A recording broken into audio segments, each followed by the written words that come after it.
Assalamu alaikum. Good morning, my dear students. Hopefully, you're fine.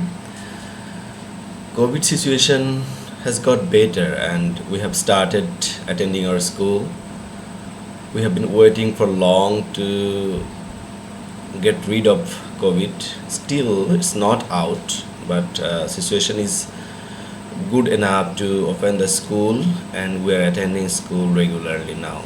I mean, not all classes, some of the classes are attending regularly, and some of you are coming twice or once a week. So if we can maintain the hygiene, the rules of health, and the regulation that who suggested us, we still can improve. And until we all are totally vaccinated, we need to maintain those rules. We have to wash hands frequently. If we have sanitizer, we have to sanitize our hands regularly. We need to wear mask if we are out, if we need to go out. We need to keep social distance. I mean, we have to stay away from each other. At least we should maintain 3 feet distance. We should not sneeze or cough in others' face. And overall, we should be more careful about this infection so that it doesn't spread anymore. My dear students, at the beginning of the class, I would like to welcome you all from Danbir Haji Muhammad Mohsin High School, Jashore.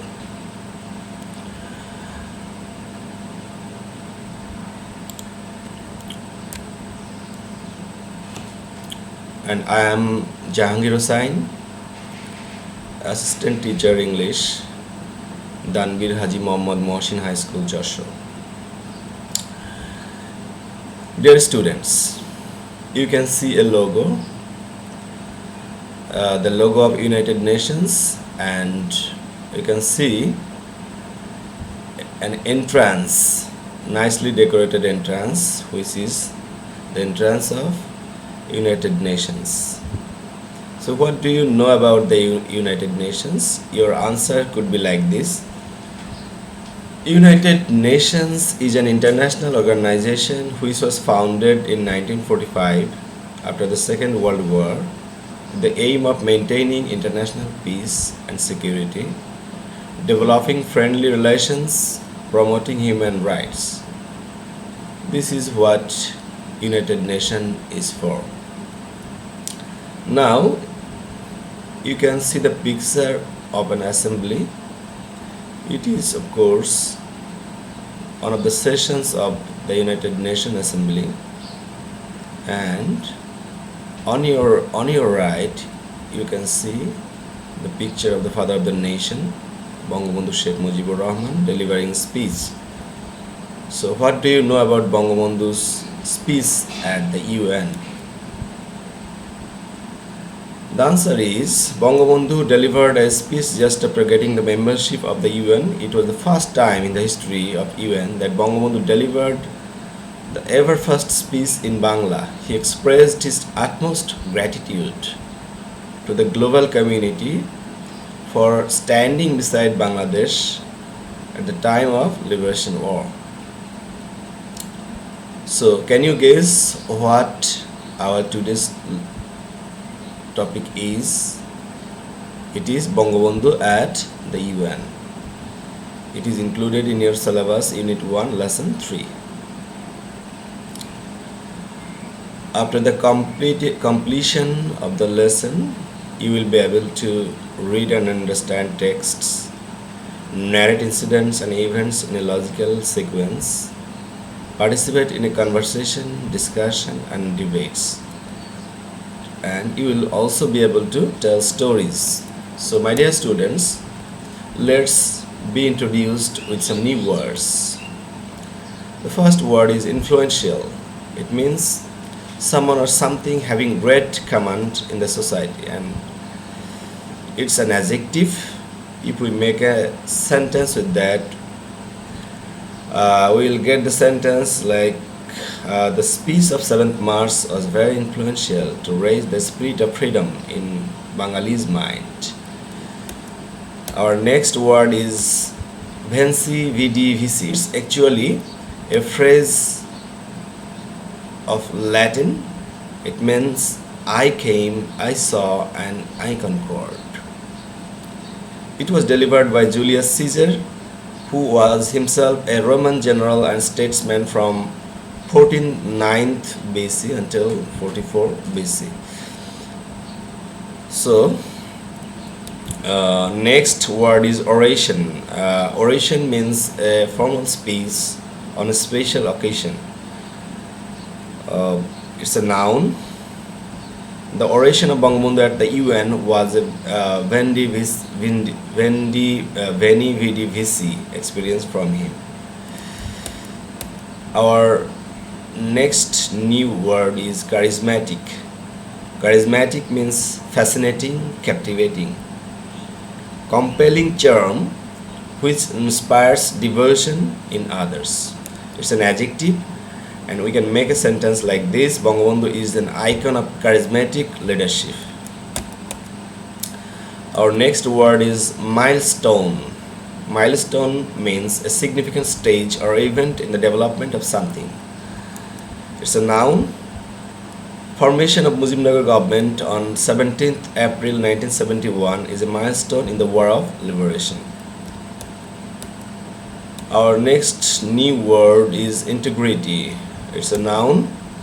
It means unity, unification, or coalition, the state of being whole and undivided. Let's make a sentence. Our sentence will be like this: my personal integrity will not let me die to anyone. So here is the part of the text. You have 5 minutes for it to read, and you have to read it silently.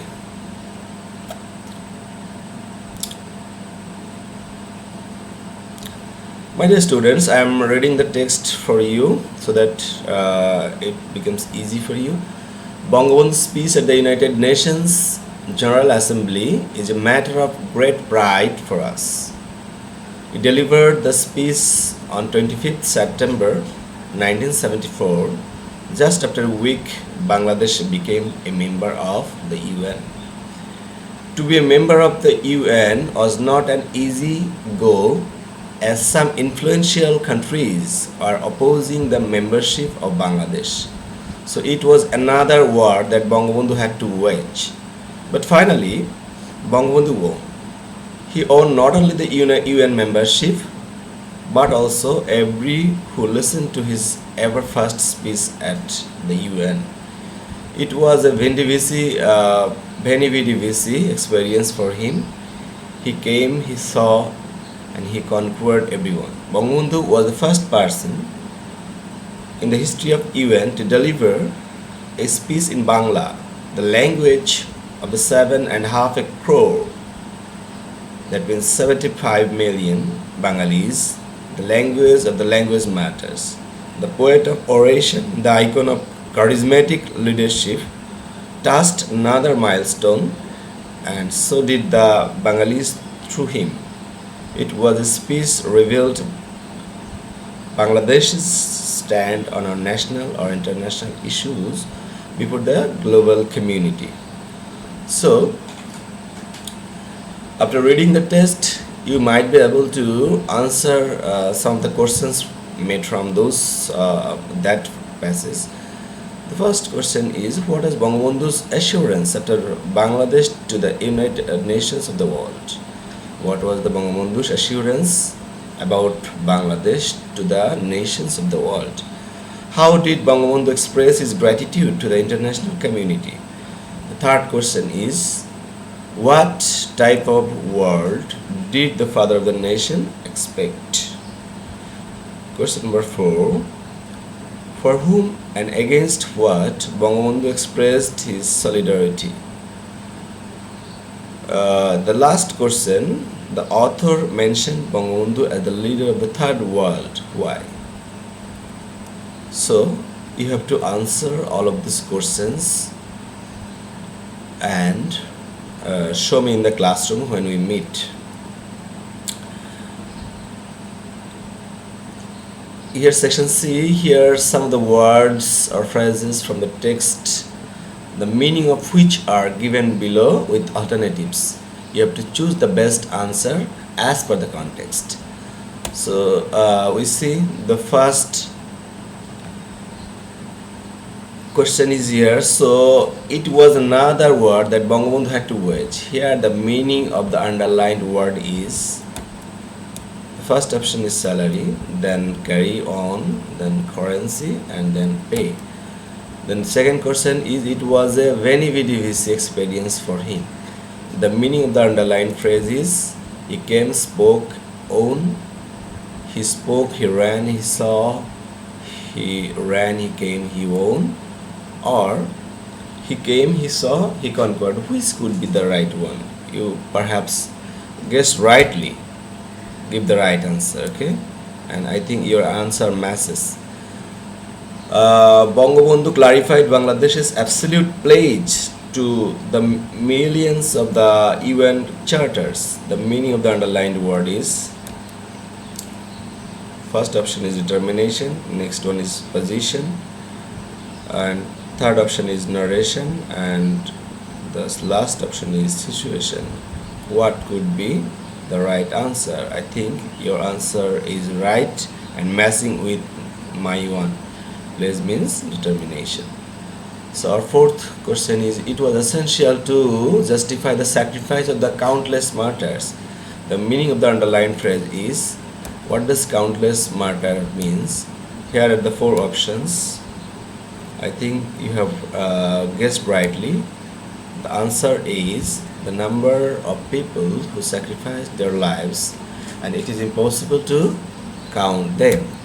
Our next question is, Bangabandhu expressed his utmost gratitude to the UN for standing beside Bangladesh during the time of war-ravaged country. The meaning of the underlined phrase is, you can see all of these four options. Guess which one could be the right. I think your answer has matched with my one, damaged by or.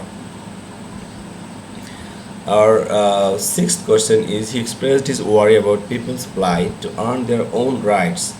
The meaning of the underlined word is given here. There are four options. You have to choose the right one, and I think your answer is matching with my answer. It's Sapari. So my dear students, here is another task for you in section 4. Here are some sentences that some of the text in section match the title with each of the paragraphs except the last two. The first two paragraphs will lead the same title. So first one, Bangabandhu's policy to friend and labours. What was his policy? Call for unity. What does it mean? The background information, voice against tyranny, Thanksgiving. So perhaps you got the things in the passage. The first one is included in the third para, the second was included in sixth para, the third statement is in first and second para, and the fourth phrase is in the fifth para, and the last phrase is in fourth para. So thank you for matching this up and finding the right answers from the passage. My dear students, you have another task in section 4. Read the text in section B again and answer the following questions. How did Bangabandhu pay tribute to language martyrs? I have written the answer for you. You might have your own answers. Match it with that. What did Bangabandhu seek for togetherness and global partnership? The third question is, what foreign policy did Bangabandhu formulate in his speech? And these are the questions. Answer is given below each of the questions. And the fourth question is, do you think Bangabandhu could speak about the national, regional and international problems? Justify your arguments. You can write your own statement, and this is a sample from mine. Question number 5. Why did the text term Bangabandhu as a leader of the oppressed and leader of the third world? Here is the sample answer for you. Section G, you have a group work. Read the following text and fill the gap with a suitable word based on the information of the text B. The clue words are leader, speech, position, membership, and opposed. So you can see the passage and you can see the gaps there. You have to put the right word in the right gap. Hopefully you take a screenshot of this and do it at home. And now match. These are the answers that we can use for it. My dear students, we have reached almost the end of our today's lesson. Now I'd like to give you a homework. You can see a couple of pictures of Bangabandhu. A name, a flag, a country, a history, a nation builder. Write a report about 100 words about Bangabandhu is the dreamer of independent Bangladesh. My dear students, we are at the end of our today's lesson, today's session in fact, and after reaching the session, I would again urge you to follow the rules of health, follow the rules by which we can get rid of this pandemic, and we can easily get back to our normal life. We pray to the Almighty so that the condition gets better. Thank you all once again from me. Thank you very much.